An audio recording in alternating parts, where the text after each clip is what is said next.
ನಮಸ್ಕಾರ. ನಾನು ನಾಮೊಗಸಾಲೆ. ನಾನಿರುವ ಊರಿನ ಹೆಸರು ಕಾಂತಾವರ. ಯಾಕೆ ಊರಿನ ಹೆಸರು ಕಾಂತಾವರ ಅಂತ ಹೇಳಿದರೆ, ಸಾಮಾನ್ಯವಾಗಿ ನಮ್ಮ ಸಾಹಿತಿಗಳೆಲ್ಲ ಪೇಟೆ ಪಟ್ಟಣಗಳಲ್ಲಿ ವಾಸ ಮಾಡ್ತಾರೆ. ನಾನು ಕಾಂತಾವರ ಎಂಬ ಒಂದು ಹಳ್ಳಿಯಲ್ಲಿ ವಾಸ ಮಾಡ್ತೇನೆ. ಕಾಂತಾವರ ಅಂದರೆ ಎಲ್ಲಿ ಅಂತ ನಿಮ್ಮಲ್ಲಿ ಅನೇಕರಿಗೆ ಕುತೂಹಲ ಇರುವವರು. ಕಾರ್ಕಳ ಮತ್ತು ಮೂಡಬಿದ್ರೆಯಿಂದ ಸುಮಾರು 15 ಕಿಲೋಮೀಟರ್ನಷ್ಟು ದೂರ ಇರುವ ಒಂದು ಹಳ್ಳಿ. ಸುಮಾರು 2,500 ಜನಸಂಖ್ಯೆ ಇರುವಂಥ ಒಂದು ಪುಟ್ಟ ಹಳ್ಳಿ. ಹಳ್ಳಿ ಅಂದರೆ ಈ ಅವಿಭಜಿತ ದಕ್ಷಿಣ ಕನ್ನಡ ಜಿಲ್ಲೆಯವರನ್ನು ಬಿಟ್ಟರೆ ನಮ್ಮ ಕರ್ನಾಟಕದ ಬೇರೆ ಬೇರೆ ಪ್ರದೇಶದವರಿಗೆ ಅದು ಒಂದು ಹಳ್ಳಿ ಅಂದರೆ ಸುಮಾರು 100-150 ಮನೆಗಳು, 250 ಮನೆಗಳಿರುವಂಥ ಒಂದು ಕೇಂದ್ರ ಎಂಬ ಒಂದು ಭಾವನೆ ಇರಬಹುದು. ಆದರೆ ನಮ್ಮ ಅವಿಭಜಿತ ದಕ್ಷಿಣ ಕನ್ನಡ ಜಿಲ್ಲೆಯ ಹಳ್ಳಿಗಳು ಹಾಗಿಲ್ಲ. ಇಲ್ಲಿ 1 ಫರ್ಲಾಂಗಿಗೋ, ಅರ್ಧ ಫರ್ಲಾಂಗಿಗೋ, ಅಥವಾ 1 ಮೈಲಿಗೋ, 2 ಮೈಲಿಗೋ, ಅಥವಾ ಹೆಚ್ಚು ಕಡಿಮೆ ಅಂದರೆ ಡಿಸ್ಟೆನ್ಸ್ ತುಂಬ ಇರುವಂಥ ಮನೆಗಳಿರುವ ಪ್ರದೇಶವನ್ನು ಹಳ್ಳಿ ಅಂತ ಕರೀತಾರೆ. ನಮ್ಮ ಹಳ್ಳಿಯಲ್ಲಿ ಸುಮಾರು 300-400 ಮನೆಗಳಿರ್ಬೋದು. ಅದುವೇ ಜನಸಂಖ್ಯೆ 2,500 ಜನಸಂಖ್ಯೆ ಇರ್ಬೋದು. ಅಂಥ ಹಳ್ಳಿಯಲ್ಲಿ 56 ವರ್ಷದಿಂದ ನಾನು ಇಲ್ಲಿ ನೆಲೆಸಿದ್ದೇನೆ. ನನ್ನ ಮೂಲತಃ ನಾನು ಹುಟ್ಟಿದ ಊರು ಕಾಸರಗೋಡು ತಾಲೂಕಿನ ಒಂದು ಹಳ್ಳಿ, ಕಾಂತಾವರದಂಥ ಒಂದು ಹಳ್ಳಿ. ಆ ಹಳ್ಳಿಯಿಂದ ನಾನು 1965ರಲ್ಲಿ ತಾಲೂಕು ಬೋರ್ಡ್ ನಡೆಸುವಂಥ ಒಂದು ಆಯುರ್ವೇದ ಆಸ್ಪತ್ರೆ ವೈದ್ಯಾಧಿಕಾರಿಯಾಗಿ ಈ ಹಳ್ಳಿಗೆ ಬಂದೆ. ಈ ಹಳ್ಳಿಗೆ ಬಂದು ಅಲ್ಲಿಂದ ಇಲ್ಲಿಯ ತನಕ ಅಂದರೆ ಸುಮಾರು 56 ವರ್ಷದ ತನಕ ಈ ಹಳ್ಳಿಯಲ್ಲಿಯೇ ಇದ್ದು, ಈ ಹಳ್ಳಿಯ ಹುಡುಗಿಯನ್ನು ಪ್ರೇಮಲತಾ ಎಂಬವಳನ್ನು ಇಲ್ಲಿ ಬಂದ ನಂತರ 2 ವರ್ಷದಲ್ಲಿ ಪ್ರೀತಿಸಿ ಅವಳನ್ನೇ ಮದುವೆಯಾಗಿ ಇಲ್ಲಿಯೇ ಸಂಸಾರ ಮಾಡಿಕೊಂಡು ಇದ್ದೇನೆ. ಮತ್ತು ಇಲ್ಲಿ ಒಂದಿಷ್ಟು ಸಾಹಿತ್ಯಿಕ ಚಟುವಟಿಕೆಗಳನ್ನು ನಡೆಸ್ತಾ ಇದ್ದೇನೆ. ನೀವು ಕೇಳಿರಬಹುದಾದ ಒಂದು ಹೆಸರು ಕಾಂತಾವರ ಕನ್ನಡ ಸಂಘ. ಆ ಕಾಂತಾವರ ಕನ್ನಡ ಸಂಘ ಮುದ್ರಣ ಕಾವ್ಯ ಪ್ರಶಸ್ತಿಯಿಂದ ರಾಜ್ಯ ಮಟ್ಟದಲ್ಲಿ ಪ್ರಸಿದ್ಧವಾದಂಥ ಒಂದು ಸಂಸ್ಥೆ. ಇದು 1976ರಲ್ಲಿ ಸ್ಥಾಪನೆ ಆಯಿತು. 25 ಮೇ 1976ರಲ್ಲಿ. ಇದು ಕಾಂತಾವರ ಕನ್ನಡ ಸಂಘ ಕೇವಲ ಮುದ್ರಣ ಕಾವ್ಯ ಪ್ರಶಸ್ತಿ ಯೋಜನೆಗೆ ಮಾತ್ರ ಪ್ರಸಿದ್ಧವಾದ ಸಂಸ್ಥೆಯಲ್ಲ, ಅನೇಕ ಚಟುವಟಿಕೆಗಳನ್ನು ನಡೆಸಿದೆ. ಈಗ ಆ ಸಂಘಕ್ಕೆ ಸುಮಾರು 50 ಲಕ್ಷ ರೂಪಾಯಿ ವೆಚ್ಚದಲ್ಲಿ ಒಂದು ಕನ್ನಡ ಭವನ ಇದೆ. ಈ ಕನ್ನಡ ಭವನಕ್ಕೆ 12 ಲಕ್ಷ ರೂಪಾಯಿ ಸರ್ಕಾರ ಕೊಟ್ಟಿದೆ. ಉಳಿದ ದುಡ್ಡು ಅದು ಮಾಡುವಾಗ 25 ಲಕ್ಷದ್ದು. ಆನಂತರ ಈಗ ಅದರ ಬೆಲೆ ಕಟ್ಟಿದರೆ 50 ಲಕ್ಷಕ್ಕೂ ಮಿಕ್ಕಿ ಅದರ ಬೆಲೆ ಬರಬಹುದು. ಅಷ್ಟು ದೊಡ್ಡ ಕನ್ನಡ ಸಂಘ ಇದೆ. ಅಲ್ಲಿ ತಿಂಗಳಿಗೆ 2 ಸಲ ಕಾರ್ಯಕ್ರಮ, ಪ್ರತಿ 15 ದಿವಸಕ್ಕೊಮ್ಮೆ ಕಾರ್ಯಕ್ರಮಗಳಾಗ್ತದೆ. ಇಂಥ ಒಂದು ಕನ್ನಡ ಸಂಘ ಈ ತನಕ 300 ಪುಸ್ತಕಗಳನ್ನು, ಸಾಧಕರನ್ನು ಪರಿಚಯಿಸುವ ಕೆಲಸವನ್ನು ಮಾಡಿದೆ. 300 ಅಂತ ಹೇಳಿದರೆ ಇದು 2006ರಲ್ಲಿ ನಾವು ಮಾಡಿದ್ದು. ಕನ್ನಡ ಸಂಘಕ್ಕೆ 30 ವರ್ಷ ತುಂಬುವ ಸಂದರ್ಭದಲ್ಲಿ ಆ ನೆನಪನ್ನು ಶಾಶ್ವತವಾಗಿ ಇಡಬೇಕು ಅಂತೇಳಿ 30 ಪುಸ್ತಕಗಳನ್ನು ಮಾಡಲಿಕ್ಕೆ ಹೊರಟೆವು. ಆ 30 ಈಗ ಮೊನ್ನೆ ಮೇಗೆ 300ಕ್ಕೆ ಗಡಿಗೆ ಹೋಗಿ ಮುಟ್ಟಿದೆ. ಈ ಎಲ್ಲ ಕೆಲಸಗಳ ಮುಂದೆ ನಾನೇ ಅದರ ಕಾರ್ಯಾಧ್ಯಕ್ಷನಾಗಿ ಸುಮಾರು 40 ವರ್ಷದಿಂದ ಇದ್ದೇನೆ. ಜೊತೆಗೆ ಮೂಡಬಿದ್ರೆಯಲ್ಲಿ ಸುಪ್ರಸಿದ್ಧ ಪ್ರಶಸ್ತಿಯನ್ನು ನೀಡುವ ವರ್ಧಮಾನ ಪ್ರಶಸ್ತಿ ಪೀಠದ ಪ್ರಧಾನ ನಿರ್ದೇಶಕನಾಗಿಯೂ ನಾನು ಅದರಲ್ಲಿ ಕೆಲಸ ಮಾಡ್ತಾ ಇದ್ದೇನೆ.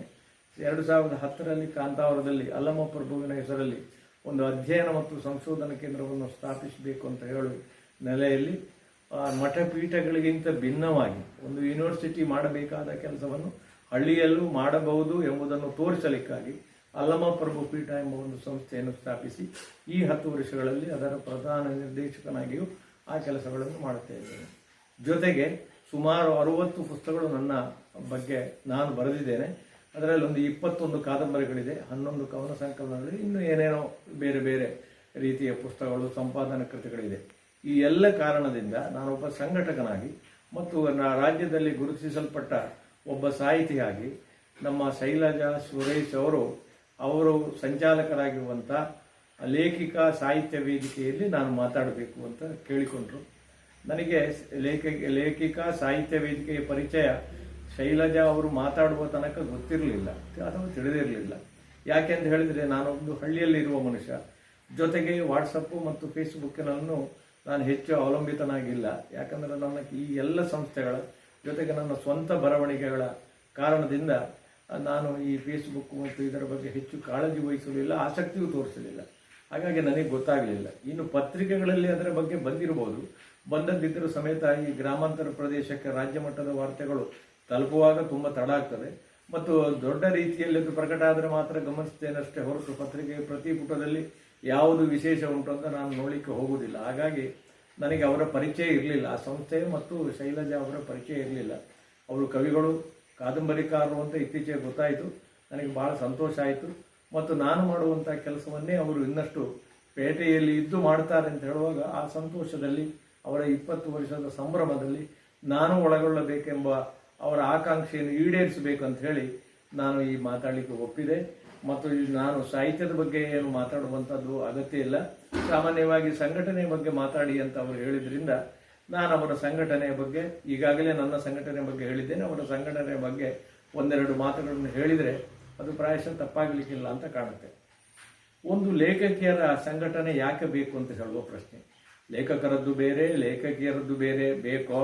ಲಿಂಗ ಸಮಾನತೆಯನ್ನು ಪ್ರತಿಪಾದಿಸುವ ನಮ್ಮಲ್ಲಿ ನಾವು ಪುರುಷರು ಮತ್ತು ಸ್ತ್ರೀಯರು ಅಂತ ಹೇಳುವ ಒಂದು ಭಿನ್ನತೆಯನ್ನು ನಾವು ಮತ್ತೆ ಮತ್ತೆ ಪ್ರೋತ್ಸಾಹಿಸಬೇಕು ಹೇಳುವಂಥ ಒಂದು ಪ್ರಶ್ನೆ ಖಂಡಿತವಾಗಿ ನಮ್ಮನ್ನು ಕಾಡುತ್ತೆ.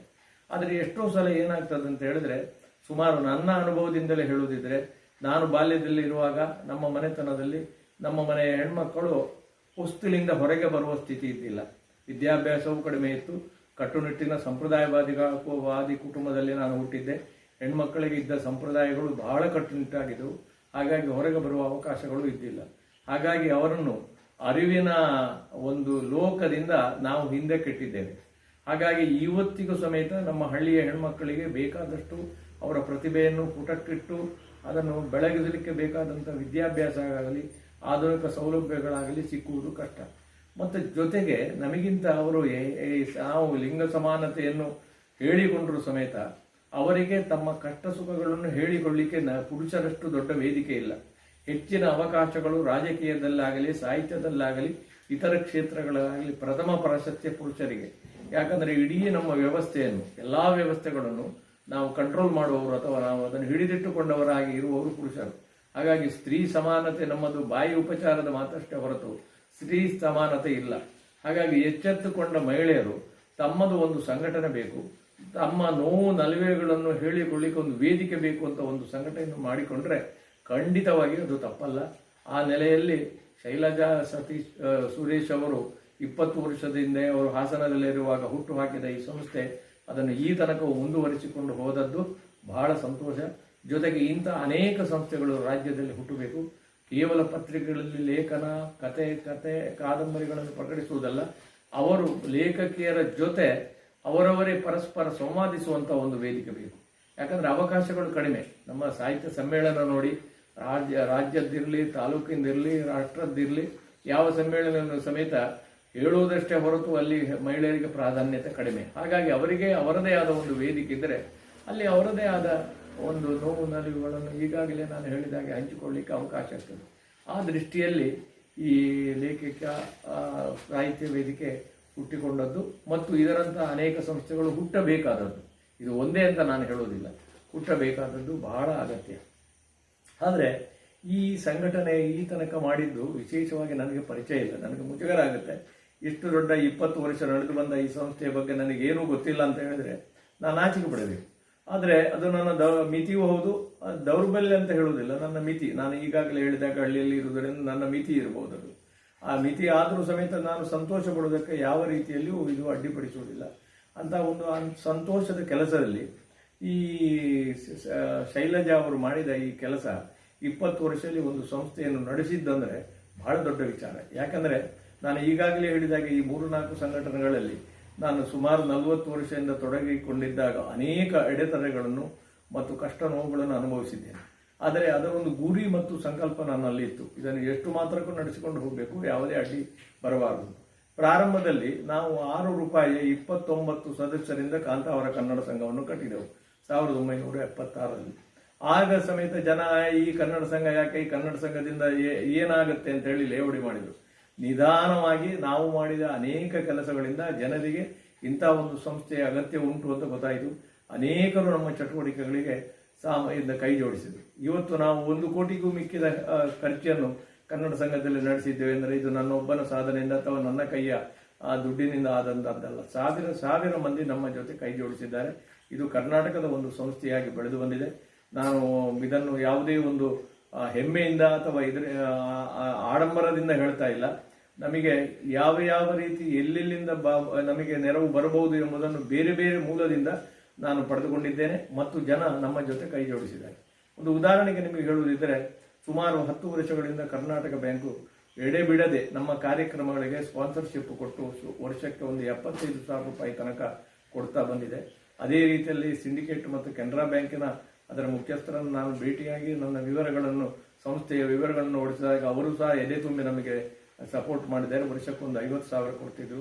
ಸುಮಾರು 10 ವರ್ಷದಿಂದ ಈಚೆಗೆ ವೀರೇಂದ್ರ ಹೆಗಡೆಯವರು ವರ್ಷಕ್ಕೊಂದು 50,000 ರೂಪಾಯಿ ಕೊಡ್ತಿದ್ರು. ಒಬ್ಬ ಮಹಾದಾನಿಗಳು, ಸಂಸ್ಕೃತಿ ಚಿಂತಕರು ಆದಂತಹ ಪಡಿವಾಳ ಎಂಬುವರು ವರ್ಷಕ್ಕೆ 1,00,000 8 ವರ್ಷ ಕೊಟ್ಟಿದ್ದಾರೆ. ಹರಿಕೃಷ್ಣ ಪುನೂರವರು ಈ ಮುದ್ದಣ್ಣ ಸ್ಮಾರಕ ಕಾವ್ಯ ಪ್ರಶಸ್ತಿ ಯೋಜನೆಯ ಸಂಚಾಲಕರಾಗಿ, ಸ್ಥಾಪಕರಾಗಿ, ಪ್ರಾಯೋಜಕರಾಗಿ ಸುಮಾರು 4-5 ಲಕ್ಷ ರೂಪಾಯಿಯಷ್ಟು ಕೊಟ್ಟಿದ್ದಾರೆ. ಇನ್ನು ITBTಯಲ್ಲಿರುವ ಅನೇಕರು ಅಥವಾ ಇನ್ನು ಸಂಸ್ಕೃತಿ ಪ್ರೀತಿಯ ಪ್ರಾಧ್ಯಾಪಕರು, ಮಿತ್ರರು, ಸಾಮಾನ್ಯ ಜನ ಅಂದರೆ ಕೃಷಿಕರು ಸಮೇತ ನಮ್ಮ ಜೊತೆ ಕೈ ಜೋಡಿಸಿದ್ದಾರೆ. ನಮಗೆ 1 ರೂಪಾಯಿ ಒಂದೇ, 1 ಕೋಟಿಯೂ ಒಂದೇ ಅಂತ ಹೇಳುವ ರೀತಿಯಲ್ಲಿ ಎಲ್ಲಿಂದ ನಮ್ಮನ್ನು ಪ್ರೀತಿಯಿಂದ ಹರಿಸ್ತಾರ ಅಲ್ಲಿಗೆಲ್ಲ ನಾನು ಕೈಯೊಡ್ಡಿದ್ದೇನೆ. ನನಗೊಂದು ಅದೃಷ್ಟ ಅಂದರೆ ನಾನು ಹೋಗಿ ಎಲ್ಲಿ ಕೂತರು ಸಮೇತ ಬರಿಗೈಯಲ್ಲಿ ಬಂದದಿಲ್ಲ. ನಮ್ಮ ಚಟುವಟಿಕೆಗಳನ್ನು ಮೆಚ್ಚಿ ಈ 40 ವರ್ಷದಲ್ಲಿ ನನ್ನನ್ನು ಹರಿಸಿದ್ದಾರೆ ಜನ. ಆದ್ದರಿಂದ ಇಷ್ಟು ದೊಡ್ಡ ಸಂಘಟನೆಯನ್ನು ನಾನು ಹಳ್ಳಿಯಲ್ಲಿ ಮಾಡಲಿಕ್ಕಾಗಿದೆ. ಬಹುಶಃ ಪೇಟೆಯಲ್ಲಿ ಇದು ಸಾಧ್ಯವಾಗುತ್ತಿಲ್ಲವೋ ಏನೋ, ಅಥವಾ ಅಲ್ಲಿಯ ಪೇಟೆಯ ರಾಜಕೀಯ ಬೇರೆ ಇರಬಹುದು.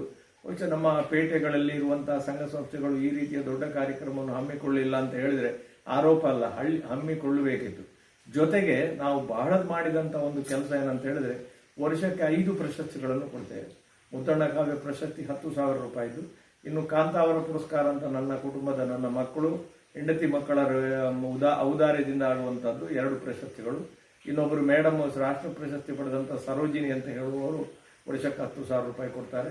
UP ಉಪಾಧ್ಯಾಯರು ಅಂತ ಹೇಳಿ ಭಾರಿ ದೊಡ್ಡ ಘನ ವಿದ್ವಾಂಸರಿದ್ದರು, ತುಳು ನಿಘಂಟುಕಾರರು. ಅವರ ಮಕ್ಕಳು ವರ್ಷ 1 ಲಕ್ಷ ರೂಪಾಯಿಯನ್ನು ನಮ್ಮಲ್ಲಿ ಠೇವಣಿ ಇಟ್ಟು ಅದರ ಬಡ್ಡಿಯಿಂದ ಕೊಳ್ಳಿಕ್ಕೆ ಕೊಡ್ತಾರೆ. ಹೀಗೆ ಒಂದು 5 ಪ್ರಶಸ್ತಿಗಳನ್ನು ವರ್ಷ ಪ್ರತಿಯೂ ನಾವು ಕೊಡ್ತಾ ಬಂದಿದ್ದೇವೆ. ಜೊತೆಗೆ ವರ್ಧಮಾನ ಪ್ರಶಸ್ತಿ ಪೀಠದಲ್ಲಿ ವರ್ಷಕ್ಕೆ 2 ಪ್ರಶಸ್ತಿಗಳನ್ನು ಕೊಡ್ತಾ ಇದ್ದೇವೆ. ಇದು ನಿರಂತರವಾಗಿ ನಡೆದು ಬರ್ತಾ ಇದೆ. ಈ ರೀತಿಯ ಈ ಎಲೆಮಲೆಯ ಕಾಯಿಗಳನ್ನು ಮತ್ತು ಸಾಹಿತ್ಯದಲ್ಲಿ ದೊಡ್ಡ ಸಾಧನೆ ಮಾಡಿದವರನ್ನು ಗುರುತಿಸಬೇಕು ಅಂತ 2 ರೀತಿಯದ್ದು. ಒಂದು, ಹೊಸಬರನ್ನು ಪ್ರೋತ್ಸಾಹಿಸುವುದು, ಹಿರಿಯರನ್ನು ಗೌರವಿಸುವುದು. ನಮ್ಮ ವರ್ಧಮಾನ ಪ್ರಶಸ್ತಿ ಮಾಚಿಯವರಿಗೆ ಸಂದಿದೆ, ಅಡಿಗರಿಗೆ ಸಂದಿದೆ, ಕುವೆಂಪು ಅವರಿಗೆ ಸಂದಿದೆ. ಮೊದಲ ಪ್ರಶಸ್ತಿಯೇ ಕಂಬಾರರಿಗೆ ಬಂದದ್ದು.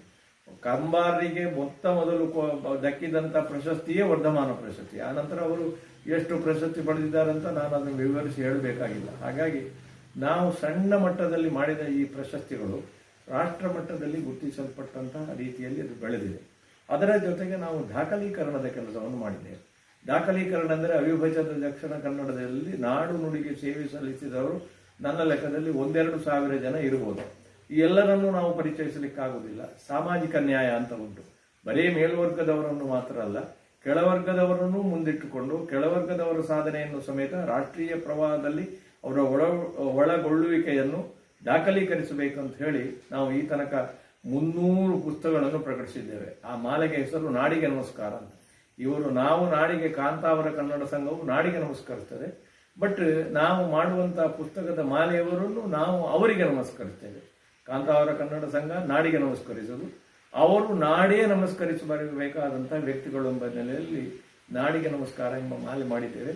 ಇದು ನಾವು ಖಾಲಿ ಒಂದು ಬಿಸಿನೆಸ್ ದೃಷ್ಟಿಯಿಂದ ಮಾಡಿದ್ದಲ್ಲ, ಪ್ರಾಯೋಜಕರ ನೆರವಿಂದ ಮಾಡೋದು. ಒಬ್ಬರ ಪುಸ್ತಕವನ್ನು ನಾವು ಪ್ರಕಟ ಮಾಡಬೇಕಾದ್ರೆ ಅದಕ್ಕೊಬ್ಬರು ಪ್ರಾಯೋಜಕರು ಬೇಕು. ನಾವು ಬೇರೆ ಬೇರೆ ಮೂಲಗಳಿಂದ ಪ್ರಾಯೋಜಕರನ್ನು ಹುಡುಕುತ್ತೇವೆ. ಅನೇಕ ಜನ ಉದಾರವಾಗಿ ಸ್ಪಂದಿಸಿದ್ದಾರೆ. ಕೆಲವರು ಅವರ ಆ ಸಾಧಕರ ಮಕ್ಕಳು ಅಥವಾ ಬಂಧುಗಳು, ಮಿತ್ರರು ಕೊಟ್ಟಿದ್ದಾರೆ. ಇನ್ನು ಬೇರೆಯವರು ಅನೇಕರು ಇರ್ತಾರೆ. ನಾನು ಹೆಸರು ಹೇಳುತ್ತಾ ಹೋದರೆ ಬಹಳ ದೊಡ್ಡದಾಗಬಹುದು. ಇಂಥವರ ಪುಸ್ತಕ ಮಾಡ್ತೇವೆ ಅಂತ ಹೇಳಿದ್ರೆ ಉದಾರವಾಗಿ ಸ್ಪಂದಿಸುವವರು ಇದ್ದಾರೆ. ಇತ್ತೀಚೆಗೆ ನಾವು ಬೆನಗಲ್ ನರಸಿಂಗರಾಯರ ಒಂದು ಪುಸ್ತಕವನ್ನು ತಂದರು. ಬೆನಗಲ್ ನರಸಿಂಗರಾಯರು ಅಂದರೆ ಅನೇಕರಿಗೆ ಈಗ ಗೊತ್ತೇ ಇರಲಿಕ್ಕಿಲ್ಲ. ಬೆನಗಲ್ ನರಸಿಂಗರಾಯರು ನಮ್ಮ ಸಂವಿಧಾನ ಶಿಲ್ಪಿ ಅಂಬೇಡ್ಕರ್ರಿಗೆ ಜೊತೆಯಾಗಿ ಕೆಲಸ ಮಾಡಿದವರು. ಅಂಬೇಡ್ಕರ್ರಿಂದಲೇ ನನ್ನ ಸಂವಿಧಾನ ರಚನೆಯಲ್ಲಿ ಬಹಳ ದೊಡ್ಡ ಕೊಡುಗೆಯನ್ನು ಕೊಟ್ಟವರು ಬೆನಗಲ್ ನರಸಿಂಗರಾಯರಂತ ಶಿಫಾರಸು ಪಡೆದವರು. ಅಂತಹ ಬಹಳ ಬೆನಗಲ್ ರಾಮರಾಯರ ಹೆಸರು ನೀವು ಕೇಳಿರಬಹುದು. ಅವರು ನಮ್ಮ ಇದರದ್ದು ಗವರ್ನರ್ ಆಗಿದ್ದರು. ನಮ್ಮ ಇದರ ಬ್ಯಾಂಕಿಂದು ಗವರ್ನರ್ ಆಗಿದ್ದು. ನೋಟಿನಲ್ಲಿ ಅವರ ಬೆನಗಲ್ ರಾಮರಾವ್ ಅಂತ ಹಿಂದೆ ಹೆಸರುಗಳು ಇತ್ತು. ಹಾಗಾಗಿ ಆ ಬೆನಗಲ್ ಫ್ಯಾಮಿಲಿ ಬಹಳ ದೊಡ್ಡ ಕೊಡುಗೆ. ಆದರೆ ಇವತ್ತು ನಾವು ಕನ್ನಡ ನಾಡಿನ ಎಲ್ಲ ಜನ ಬೆನಗಲ್ ಕುಟುಂಬವನ್ನು ಮರೆತಿದ್ದೇವೆ, ರಾಮರಾಯರನ್ನು ಮರೆತಿದ್ದೇವೆ. ನರಸಿಂಗರಾಯರನ್ನು ಮಾಡ್ತಿದ್ದೇವೆ. ನಾವು ಇತ್ತೀಚೆಗೆ ಆ ಪುಸ್ತಕವನ್ನು ಪ್ರಕಟಿಸಿದ್ದೆವು. ಅದಕ್ಕೊಬ್ಬರು ಪ್ರಾಯೋಜಕರು ಸಿಕ್ಕಿದ್ರು. ಬೆನಗಲ್ ನರಸಿಂಗರಾಯರ ಪುಸ್ತಕ ಮಾಡುವುದು ಇಬ್ಬರದ್ದು ತಂದೆವು. ನಾವು ಮಾಡುವುದಿದ್ದರೆ ನಾವು ಅದರ ಪ್ರಾಯೋಜಕತ್ವವನ್ನು ಕೊಡ್ತೇವೆ ಅಂತ. ಹಾಗಾಗಿ ಆ ಪುಸ್ತಕ ಬಂತು. ಆ ಪುಸ್ತಕ ಎಲ್ಲಿವರೆಗೆ ಪಾಪ್ಯುಲರ್ ಆಯ್ತು ಅಂದರೆ, ಅನೇಕರು ಆ ಪುಸ್ತಕ ಬೇಕು, ನಮಗೆ ಸಂವಿಧಾನದಲ್ಲಿ ಇಷ್ಟು ದೊಡ್ಡ ಕೆಲಸ ಮಾಡಿದವರು ಒಬ್ಬರು ಇದ್ದಾರೆ ಅಂತ ಗೊತ್ತೇ ಇಲ್ಲ ಅಂತ ಹೇಳಿದ್ರು. ಕರ್ನಾಟಕ ಅಟಾರ್ನಿ ಜನರಲ್ ಆಗಿದ್ದಂಥ BV ಆಚಾರ್ಯರು ನನಗೊಂದು 5 ಪುಸ್ತಕ ಕಳಿಸಿಕೊಡಿ ಅಂತ ಮೊನ್ನೆ ನಮ್ಮನ್ನು ಸಂಪರ್ಕಿಸಿದರು. ಇದರ ಅರ್ಥ ಏನಂದರೆ, ನಾವು ಮಾಡುವ ಕೆಲಸ ಕನ್ನಡದ ಮೂಲೆ ಮೂಲೆಗೂ ಮುಟ್ಟುತ್ತಾ ಇದೆ ಮತ್ತು ಮಾಡುವ ಕೆಲಸದಲ್ಲಿ ಸಾರ್ಥಕ ಇದೆ ಅಂತ ಅರ್ಥ ಆಗುತ್ತೆ. ಹಾಗಾಗಿ ನಾನು ಹೇಳುವ ಉದ್ದೇಶ ಏನಂದರೆ, ಈಗ ಶೈಲಜಾ ಮೇಡಮ್ ಮಾಡುತ್ತಿರುವ ಕೆಲಸ ಬಹಳ ಅದ್ಭುತವಾದದ್ದು. ಇಂತಹ ಕೆಲಸವನ್ನು ದಾಖಲೀಕರಣ ಮಾಡಬೇಕು ಅಂತ. ಈ 20 ವರ್ಷದಲ್ಲಿ ಅವರು ಏನು ಮಾಡಿದ್ದಾರೆ, ಈಗ ಮಾಹಿತಿಗಳು ಅವರ ಹತ್ರ ಉಂಟಾ ಇಲ್ವೋ ನನಗೆ ಗೊತ್ತಿಲ್ಲ. ಇನ್ನಾದರೂ ಆ ಮಾಹಿತಿಗಳನ್ನು ಅವರು ಇಡಬೇಕು ಅಂತ ನಾನು ವಿನಂತಿ ಮಾಡ್ತೇನೆ. ಯಾಕಂದರೆ ಇನ್ನೊಬ್ಬರಿಗೆ ಅದು ಮಾಡೆಲ್ ಅಂದರೆ ಮಾದರಿ ಆಗಬೇಕು, ಇನ್ನೊಬ್ಬರಿಗೆ ಸ್ಫೂರ್ತಿ ಆಗಬೇಕು. ಇಂತಹ ಸಂಘಟನೆಗಳು ಬೆಳೆದಷ್ಟು ಕನ್ನಡ ಉಳಿತದೆ ಮತ್ತು ಬೆಳೀತದೆ. ಹಾಗಾಗಿ ಈ ಕೆಲಸ ಮಾಡಿದ್ದೇನು ಸಣ್ಣ ಕೆಲಸ ಅಲ್ಲ, ಇದಕ್ಕೆ ನಾವೆಲ್ಲರೂ ಕೈ ಜೋಡಿಸಬೇಕು ಅಂತ ಹೇಳ್ತೇನೆ. ಜೊತೆಗೆ ನಾವು ಇಷ್ಟು ಮಾತ್ರ ಅಲ್ಲ, ಈ ಕನ್ನಡ ಸಂಘದಿಂದ ಈ 40 ವರ್ಷದ ಇಡೀ ನಮ್ಮ ಚಟುವಟಿಕೆಗಳನ್ನು ಸಂಘ ಜಂಗಮ ಅಂತ ಒಂದು ದೊಡ್ಡ ಬೃಹತ್ ಗ್ರಂಥ ಮಾಡಿದ್ದೇವೆ ನಾವು. ಯಾಕಂದರೆ ದಾಖಲೀಕರಣ ಬೇಕು ಅಂತ. ಅದು ಈವನ್ ನಮ್ಮ ಗ್ರಂಥಾಲಯ ಇಲಾಖೆಗೆ ಸಮೇತ ಮಾನ್ಯವಾಗಿ ಗ್ರಂಥಾಲಯ ಇಲಾಖೆಯಲ್ಲಿಯೂ ಲಭ್ಯವಿದೆ. ಅದು 500 ಪುಟದ ಡೆಮ್ಮಿ 1/4 ಅಂದರೆ ನಮ್ಮ ಸುಧಾ ಮತ್ತು ತರಂಗದ ಮಾದರಿಯಲ್ಲಿ ಅಷ್ಟು ದೊಡ್ಡ ರೀತಿಯಲ್ಲಿ ಅಚ್ಚಾಗಿದೆ. ಸುಮಾರು 4 ಲಕ್ಷದಷ್ಟು ವೆಚ್ಚ ಆಗಿದೆ. ಅದಕ್ಕೂ ಸಮೇತ ನಮಗೆ ಸ್ಪಾನ್ಸರ್ಶಿಪ್ಗಳು ಸಿಕ್ಕಿದೆ. ಅದು ಈಗ ಅದನ್ನು ನೋಡಿ ಬೇರೆ ನಾನು ಹೆಸರು ಹೇಳುವುದಿಲ್ಲ, ಅವರಿಗೆ ಮುಜುಗರ ಆಗುವುದು. ಉಳಿದ ಸಂಸ್ಥೆಗಳು, ಕನ್ನಡದ ಸಂಸ್ಥೆಗಳು ಸಮೇತ ಕಾಂತಾವರ ಕನ್ನಡ ಸಂಘದ ಮಾದರಿಯಲ್ಲಿ ನಮ್ಮ ಸಂಸ್ಥೆಯು ದಾಖಲಾತಿಯನ್ನು ಮಾಡಬೇಕು ಅಂತ ಹೇಳಿದ್ದಾರೆ. ಹಾಗೆ ಎಲ್ಲವೂ ದಾಖಲಾತಿ ಬಹಳ ಮುಖ್ಯ. ಯಾಕಂದರೆ ನಾವು ಬಿಟ್ಟು ಹೋಗುವಂಥದ್ದು ದುಡ್ಡು, ಸಂಪತ್ತು, ಮನೆ ಇತ್ಯಾದಿಗಳೆಲ್ಲ